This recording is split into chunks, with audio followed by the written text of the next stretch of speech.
project-based learning, there's a new school in the UK. There's started funding free schools, a bit like the charter schools in the US, and one that started this year, which is going to be based on project-based learning from the start.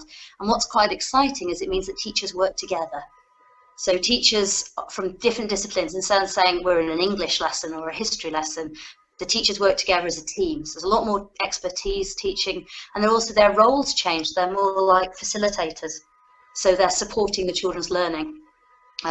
There's another example, which is quite wonderful about Ron Berger and project-based learning, is somewhere where he's got a child draws a butterfly. And it's the same idea, that he draws the butterfly the first time, he's about a 6-year-old child, and by the end, it's such a professional drawing that becomes a postcard that's sold all over the state. So it's quite wonderful to looking at reflecting. The other part, which is quite interesting about moving away from grading, is entering more into dialogue.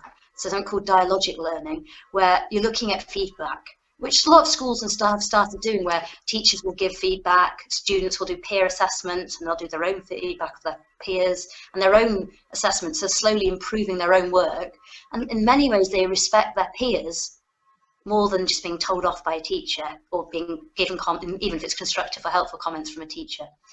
So there are lots of new ways that you can look at helping people get towards an endpoint, but then we're still trying to teach with maybe an expected endpoint. And what's quite exciting about the projects is you don't really know where they're going, and it's involving a whole community. You've got old people and young people of all different walks of life, experiences, artisans and specialists.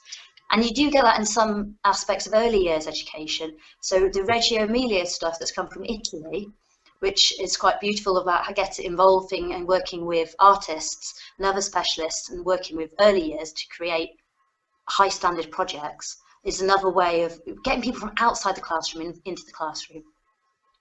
I find very interesting that it's focused on mastery, because when I think about the school projects we had at school, it wasn't about mastery, it was about delivering the project, which probably wasn't very good quality, but no one really cared to how to make it better next time. So that I find really, really interesting. Yeah, that's it. That's the perfect word. It's mastery. It is about mastery, and that's the focus of learning. I think there's their idea that you can master, but mastery is a lot of work. If you're going to learn an instrument, you've got to put all the hours in. The language, the same thing. It's about that determination and that having that motivation, the intrinsic motivation, inspiring that, and that power of the will to keep going. Yeah, so it's quite exciting, really. It's moving away from the hierarchy in the classroom as well. So if you've got lots of adults that are supporting you, or teachers that are working together, then you're not saying that somebody knows more because they're the teacher. There's this big teamwork, and then they can see teamwork in action between staff, then the students can model that. And maybe a way forward is not just having the same age children together.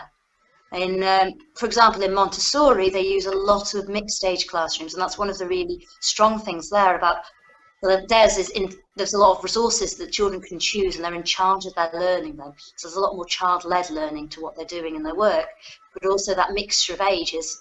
Older children can help younger children, but also younger children can help older children, and they can, a bit like society, we don't all live in worlds of the same age. So that's really cool.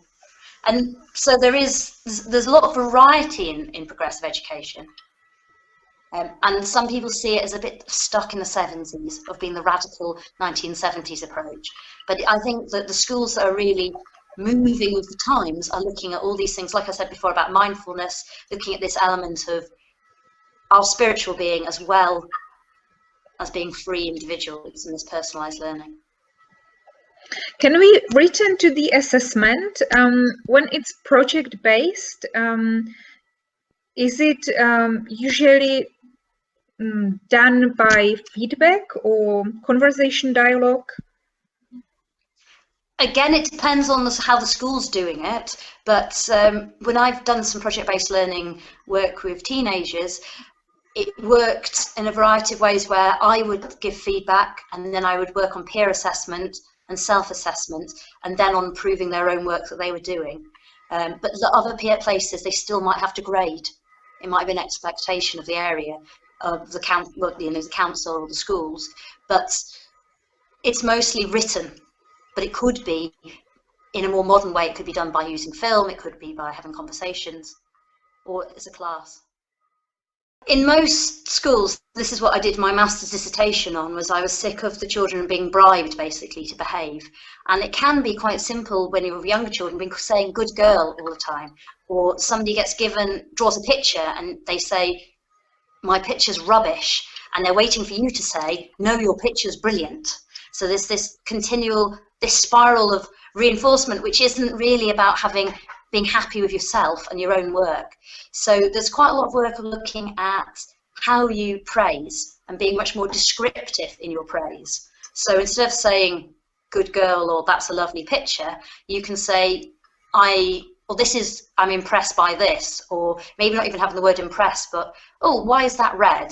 Or just entering into a dialogue, back to the dialogue before, I suppose, about the work. So the student can say, oh, cool, that red's the fire that the dragon's breathing, or I wrote this poem because this thing happened to me. And you're getting much more of a connection, and the child wants to learn then and wants to show off what they've been doing in a really positive environment, rather than just to be told that they're a good girl.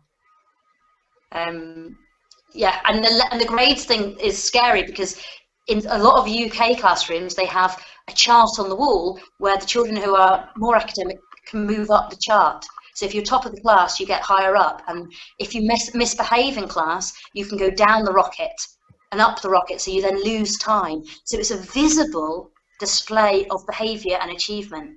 And there's quite a lot of research into emotional well-being and self-esteem of children and how this affects them long term.